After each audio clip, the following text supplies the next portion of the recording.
शांति। आज की तारीख है 1/6/15 और आज की ज्ञान मुरली का शीर्षक है मीठे मीठे बाप दादा ने हम विस्मृत आत्माओं को स्मृति दिलाई, क्योंकि 84 जन्मों के चक्र में आकर हमने विस्मृति को पाया कि मैं कौन हूँ और मुझ आत्मा का पिता कौन है और इस सृष्टि चक्र पर मैं कभी आई और अब वापस कब मैं अपने घर परम धाम शांति धाम में जाऊंगी। तो मीठे मीठे शिव बाबा ने ब्रह्मा बाबा के द्वारा हम बच्चों को स्मृति दिलाई। तो आइए सुनते हैं मीठे मीठे बाप दादा ने क्या क्या हमें स्मृतियाँ दिलाई। तो मीठे मीठे बाप दादा कहते हैं, मीठे बच्चे, तुम्हें स्मृति आई है कि हमने 84 जन्मों का चक्र पूरा किया। अब जाते हैं अपने घर शांति धाम। घर जाने में बाकी थोड़ा समय है, तो समय की भी हमें स्मृति बाबा दिला रहे हैं।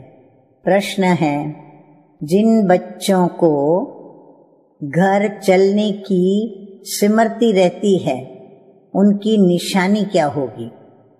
उत्तर है, वह इस पुरानी दुनिया को देखते हुए भी नहीं देखेंगे।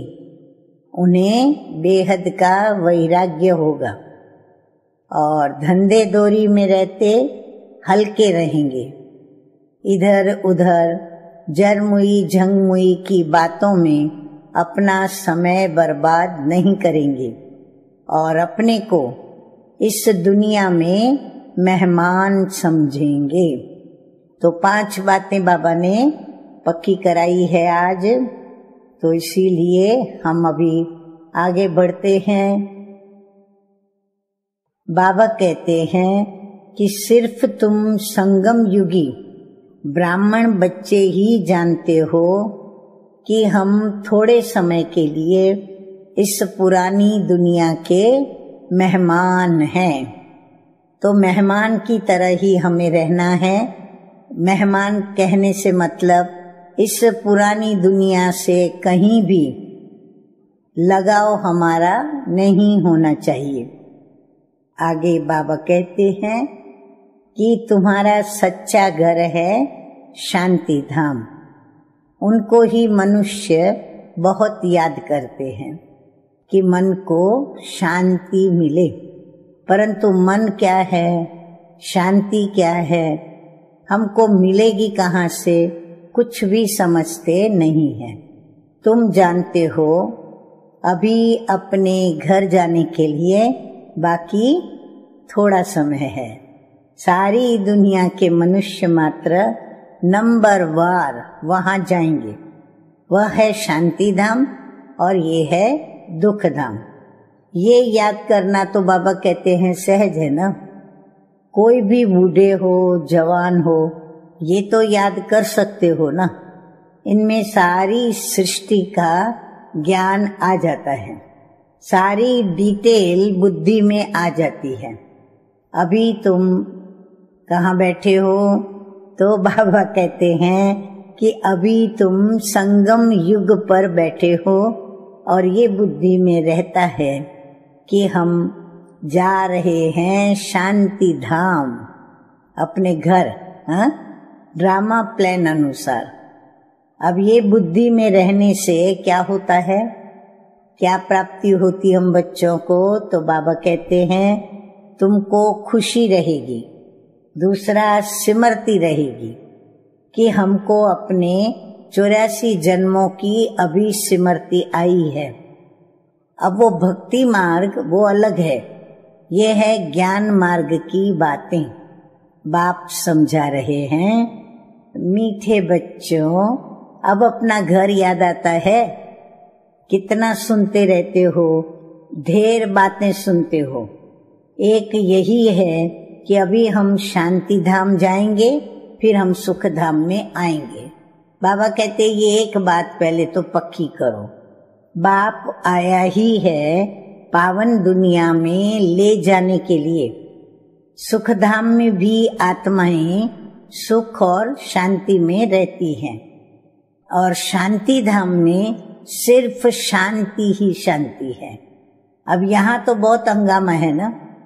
अब यहाँ मधुबन से तुम जाएंगे अपने घर में तो बुद्धि जरमुई झंगमुई और अपने धंधे आदि के तरफ चली जाएगी।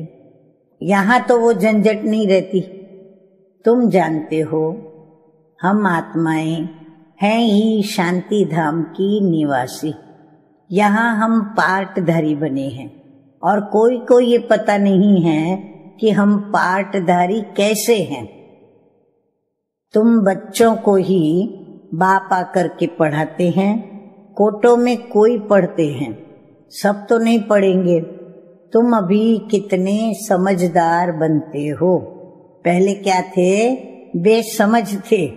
अभी तो देखो लड़ाई झगड़ा आदि कितना है। अब इनको क्या कहेंगे? हम आपस में भाई भाई हैं, वो भूल गए हैं। भाई भाई कभी एक दो का खून करते हैं क्या? हाँ, खून करते भी हैं तो सिर्फ मिल्कियत के लिए। अभी तुम जानते हो हम सब एक बाप के बच्चे, भाई भाई हैं। तुम प्रैक्टिकल में समझते हो कि हम आत्माओं को बाबा आकर के पढ़ाते हैं। 5000 वर्ष पहले मुआफिक हमको पढ़ाते हैं, क्योंकि वह ज्ञान का सागर है और इस पढ़ाई को उसके सिवा और कोई जानते नहीं। अब ये भी तुम बच्चे जानते हो कि बाप ही स्वर्ग का रचयिता है। सृष्टि को रचने वाला नहीं कहेंगे, सृष्टि तो अनादि है ही। स्वर्ग को रचने वाला कहेंगे। वहां और कोई खंड नहीं था। अब यहाँ तो बहुत खंड है। कोई समय था जब एक ही धर्म था, एक ही खंड था। पीछे फिर सारे वैरायटी धर्म आए हैं।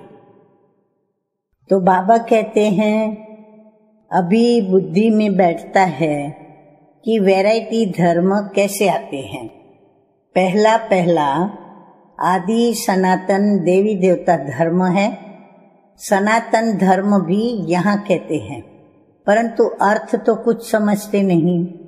तुम सब आदि सनातन देवी देवता धर्म के हो, सिर्फ पतित बन गए हो। सतो प्रधान से सतो रजो फिर तमो होते गए हो। तुम समझते हो कि आदि सनातन देवी देवता धर्म के हम हैं। हम बहुत पवित्र थे, अभी पतित बने हैं। तुमने बाप से वर्षा लिया था पवित्र दुनिया के मालिक बनने का। समझते हो कि हम पहले पहले पवित्र गृहस्थ धर्म के थे, और अभी ड्रामा प्लान अनुसार रावण राज्य में हम पतित प्रवृत्ति मार्ग के बन गए हैं। अब तुम पुकारते भी हो, हे पतित पावन, हमको कहाँ ले जाओ? सुख धाम में ले जाओ। अरे ये तो कल की बात है। हाँ, बाबा कहते हैं ये तो कल की बात है। कल तुम पवित्र थे और आज तुम अपवित्र बन के पुकारते हो। आत्मा पतित हो गई है, आत्मा पुकारती है कि बाबा आकर हमको फिर से पावन बनाओ। बाप कहते हैं अभी ये अंतिम जन्म पवित्र बनो, फिर तुम 21 जन्मों के लिए बहुत सुखी हो जाएंगे। बाबा तो बहुत अच्छी अच्छी बातें सुनाते हैं और फिर बुरी चीजें भी छुड़वाते हैं। तुम देवता थे ना, अब फिर तुमको बनना है, पवित्र बनो। कितना सहज है, कमाई बहुत भारी है। बाबा कहते हैं तुम बच्चों की बुद्धि में है। क्या है कि शिव बाबा आया है, हर 5000 वर्ष के बाद आते हैं। पुरानी दुनिया से नई होती है जरूर। अब ये बातें और कोई बता न सके। शास्त्रों में कलयुग की तो आयु लंबी कर दी है, अब ये भी है सारी भावी ड्रामा की। अभी बाप कहते हैं कि अभी तुम बच्चे पापों से मुक्त होने का पुरुषार्थ करते हो। ध्यान रहे और कोई पाप हो न जाए। देह अभिमान में आने से ही फिर और विकार आते हैं, जिससे फिर तुम्हारे पाप होते हैं। इसलिए भूतों को भगाना पड़ता है। कौन से भूत? ये 5 विकार, काम, क्रोध, लोभ, मोह और अहंकार। तो इस दुनिया की कोई भी चीज में मोह न हो। इस पुरानी दुनिया से वैराग्य हो। भले देखते हो पुराने घर में पड़े हो, परंतु बुद्धि अब नई दुनिया में लगी हुई है। जब नए घर में जाएंगे तो नए नयों को देखेंगे। जब तक ये पुराना घर खत्म हो तब तक आंखों से पुराने को देखते हुए याद नए को करना है। कोई भी ऐसा काम नहीं करना है जो पछता ना पड़े कि आज फलाने को दुख दिया, आज ये पाप किया। बाबा से पूछ सकते हो कि क्या ये कर्म बाबा पाप है? गुटखा क्यों खाना चाहिए? पूछेंगे नहीं तो गुटखा खाते रहेंगे। बाबा से पूछेंगे तो बाबा झट हल्का कर देंगे। तुम बहुत भारी हो, पापों का बोझा बड़ा भारी है। 21 जन्म फिर तुम पापों से हल्के हो जाएंगे। जन्म जन्मांतर का सिर पर बोझा है। जितना याद में रहेंगे उतना हल्के होते जाएंगे। बाबा कहते हैं खाद निकलती जाएगी। हाँ तो क्या होगा? खुशी चढ़ती जाएगी। सतयुग में तुम बहुत खुशी में थे, फिर कम होते होते सारी खुशी तुम्हारी गुम होती गई है। सतयुग से लेकर कलयुग तक इस झरनी में तुम बच्चों को कितना समय लगा? पूरे 5000 वर्ष लगे हैं। स्वर्ग से नरक में आने की यात्रा का अभी पता लगा है कि हम स्वर्ग से नरक में कैसे आए हैं। अभी फिर तुम नरक से स्वर्ग में चलते हो। 1 सेकंड में जीवन मुक्ति। बाप को पहचाना, बाप आए हैं तो जरूर हमको स्वर्ग में ले जाएंगे। बच्चा पैदा हुआ और मिल्कत का मालिक बन गया। बाप के बने तो फिर नशा चढ़ना चाहिए ना, उतरना क्यों चाहिए? बाबा कहते जब भी तुम बच्चे कहते हो, और बाबा तुमको अभी आके प्रैक्टिकल में मिला भी है, तो फिर तुम बच्चों को नशा चढ़ा रहना चाहिए, उतरना क्यों चाहिए? तुम तो बड़े हो ना, बेहद बाप के बच्चे बने हो, तो बेहद की राजधानी पर तुम्हारा हक है। इसलिए गायन भी है कि अतीन्द्रिय सुख पूछना हो तो गोपी वल्लभ के गोप गोपियों से पूछो। वल्लभ कौन है? बाप है ना, तो उनसे पूछो। नंबरवार पुरुषार्थ अनुसार ही खुशी का पारा चढ़ेगा। जितना जो स्मृतियों में रहेगा उतना बाबा कहते हैं उनको खुशी का पारा चढ़ेगा, तो नंबरवार चढ़ेगा। कोई तो झट आप समान बना देंगे। हाँ, कोई क्या नशा इतना प्रैक्टिकल होगा कि किसी को झट प्रभावित कर आप समान बना देंगे। अब बच्चों का काम ही ये है, सब कुछ भुलाकर अपनी राजधानी की याद दिलाना। आगे मीठे मीठे बाप दादा कहते हैं कि तुम तो स्वर्ग के मालिक थे, अभी कलयुगी पुरानी दुनिया है और अभी फिर ये नई दुनिया होगी। अभी तुम बच्चों की बुद्धि में है कि हर 5000 वर्ष बाद बाप भारत में ही आते हैं, उनकी जयंती भी मनाते हैं। तुम जानते हो कि बाप आकर हमको राजधानी देकर फिर चले जाते हैं, फिर याद करने की दरकारी नहीं रहती। फिर जब भक्ति मार्ग शुरू होता है तब हम फिर याद करते हैं, क्योंकि आत्मा ने माल खाए हैं तो माल खत्म होने पर याद करती है कि बाबा फिर आकर हमको शांति धाम सुख धाम में ले जाओ। अभी तुम बच्चे समझते हो कि वो हमारा बाप भी है, टीचर भी है और गुरु भी है। सृष्टि के आदि मध्य और अंत का चक्र 84 जन्मों का ज्ञान अभी तुम्हारी बुद्धि में है। अनगिनत बार 84 जन्म लिए हैं और लेते रहेंगे। बाबा कहते हैं इनका अंत कभी होता नहीं है। तुम्हारी बुद्धि में ही ये चक्र है। स्वदर्शन चक्र घड़ी घड़ी याद आना चाहिए। यही मनमना भव है। जितना बाप को याद करेंगे उतना पाप भस्म होंगे। मीठे मीठे बाबा कहते हैं कि तुम जब कर्मातीत अवस्था के समीप पहुंचते जाएंगे तो तुमसे कोई भी विकर्म नहीं होंगे। ऑटोमेटिकली विकर्म होगा ही नहीं। अभी थोड़े थोड़े विकर्म हो जाते हैं। संपूर्ण कर्मातीत अवस्था अभी थोड़ी ही बनी है। तो बाबा हम बच्चों को थोड़ा आश्वासन भी देते हैं ताकि हम बच्चे निराश न हो जाएं। तो बाबा कहते हैं कि अभी अवस्था बनी नहीं है। ये बाबा भी तुम्हारे साथ स्टूडेंट है, पढ़ाने वाला है शिव बाबा। भले इनमें प्रवेश करते हैं, ये भी स्टूडेंट है। ये है नई नई बातें। अब सिर्फ तुम बाप को और सृष्टि चक्र को याद करो।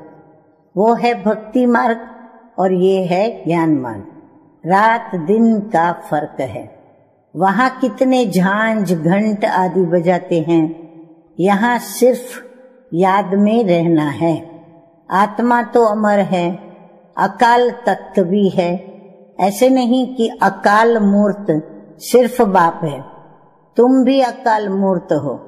हाँ, फिर से बाबा हमें रूहानी नशा चढ़ाते हुए कहते हैं कि बाप जैसे अकाल मूर्त है, तुम भी बाप समान अकाल मूर्त हो।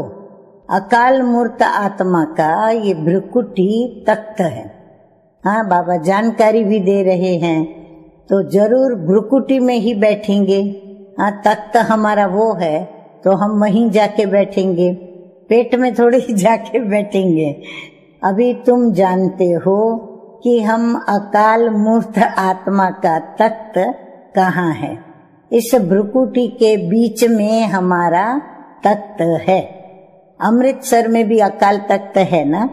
अर्थ कुछ भी नहीं समझते, महिमा भी गाते हैं। अकाल मूर्त तख्त तो यही है जिस पर बैठकर सुनाते हैं। तो आत्मा अविनाशी है और शरीर है विनाशी। आत्मा का ये अकाल तख्त है। कौन सा? भ्रुकुटी के बीच सदैव ये अकाल तख्त रहता है। ये तुम समझते हो। उन्होंने फिर वह तख्त बनाकर नाम रख दिया है। वास्तव में अकाल आत्मा तो यहाँ बैठी है। तुम बच्चों की बुद्धि में अर्थ है एक ओमकार सतनाम कर्ता पुरुष निर्भय निर्वैर कौन है। इनका अर्थ तुम समझते हो। मनुष्य मंदिरों में जाकर के कहते हैं अच्युतम केशवम, अर्थ कुछ नहीं, ऐसे ही स्तुति करते रहते हैं। अच्युतम केशवम राम नारायणम। अब राम कहाँ नारायण कहाँ? बाप कहते हैं वो सब है भक्ति मार्ग। ज्ञान तो बड़ा सिंपल है। कोई और बात पूछने के पहले बाप और वर्षे को याद करना है। वो मेहनत कोई से होती नहीं है, भूल जाते हैं। हाँ, बाप और वर्षा याद रहे निरंतर। बाबा कहते हैं वो कोई मेहनत किसी से पहुंचती नहीं है। कैसे मालूम पड़ता है कि मेहनत नहीं पहुंचती? क्योंकि भूल जाते हैं। एक नाटक भी है कि माया ऐसे करती और भगवान ऐसे करते हैं। तुम बाप को याद करते हो, माया तुमको और तूफान में ले आती है और माया का फरमान है कि रुस्तम से रुस्तम होकर लड़ो। तुम सब लड़ाई के मैदान में हो, जानते हो इनमें किस किस प्रकार के योद्धे हैं। कोई तो बहुत कमजोर हैं, कोई मध्यम कमजोर हैं, कोई तो फिर तीखे हैं। सभी माया से युद्ध करने वाले हैं। हाँ, हम सभी क्या हैं? योद्धे। गुप्त ही गुप्त अंडरग्राउंड, वे भी अंडरग्राउंड बॉम्ब्स की ट्रायल करते हैं। यह भी तुम बच्चे जानते हो, अपनी मौत के लिए ही ये सब कुछ कर रहे हैं। तुम बिल्कुल शांति में बैठे हो, उनका है साइंस बल। कुदरती आपदाएं भी बहुत है, उनमें तो कोई का वश चल न सके। अभी झूठी बरसात के लिए भी कोशिश करते हैं कि झूठी बरसात पड़े तो फिर अनाज जास्ती हो। तुम बच्चे तो जानते हो कि कितनी भी बरसात पड़े फिर भी नेचुरल कैलेमिटीज तो जरूर होनी है। मुसलधार बरसात पड़ेगी, फिर क्या कर सकेंगे? हाँ, उस बरसात को क्या कोई रोक सकेगा? कोई नहीं रोक सकेगा। तो बाबा कहते हैं फिर उस समय क्या करेंगे? तो इनको कहा जाता है नेचुरल कैलेमिटीज। सतयुग में ये होती नहीं, यहाँ होती है जो फिर विनाश में मदद करती है। तुम्हारी बुद्धि में है कि हम जब सतयुग में होंगे तो जमुना के कंठे पर सोने के महल होंगे, हम बहुत थोड़े वहां के रहने वाले होंगे। कल्प कल्प ऐसे होता रहता है, पहले थोड़े होते हैं, फिर जाड़ बढ़ता है। वहां कोई भी गंदगी की चीज होती ही नहीं। यहाँ तो देखो चिड़िया भी गंद करती रहती, वहां गंदगी की बात ही नहीं। उनको कहा ही जाता है हेवन, हाँ, स्वर्ग। अभी तुम समझते हो कि हम देवता बनते हैं तो अंदर में कितनी खुशी होनी चाहिए। माया रूपी जिन्न से बचने के लिए बाप कहते हैं तुम बच्चे, हाँ, यदि उससे बचना है तो तुम बच्चे क्या करो? रूहानी धंधे में लग जाओ, मन मना भव, बस इसमें ही जिन बन जाओ। मन मना भव में स्थित होने के लिए जिन बन जाओ। जिन्न का मिसाल देते हैं ना, कहा काम दो नहीं तो खाऊं, तो बाबा भी काम देते हैं, नहीं तो माया खा जाएगी। बाप का पूरा मददगार बनना है, अकेला बाप तो नहीं करेगा ना। बाप तो राज्य भी नहीं करता है, तुम सर्विस करते हो, राजाई भी तुम्हारे लिए है। बाप कहते हैं मैं भी मगध देश में आता हूँ, माया भी मगरमच्छ है, कितने महारथियों को हप कर खा जाती है। ये सब है दुश्मन। जैसे मेंढक का दुश्मन सर्प होता है ना, तो तुमको मालूम है कि ऐसे तुम्हारी दुश्मन कौन है? माया। अच्छा, मीठे मीठे सिकिलदे बच्चों प्रति मात पिता बाप दादा का याद प्यार और गुड मॉर्निंग। रूहानी बाप की रूहानी बच्चों को नमस्ते। हम रूहानी बच्चों की रूहानी बाप दादा को याद प्यार, गुड मॉर्निंग और नमस्ते नमस्ते। अब धारणा के लिए मुख्य सार की दो बातें। नंबर 1 है स्वयं को पापों से मुक्त करने का पुरुषार्थ करना है। देह अभिमान में कभी नहीं आना है।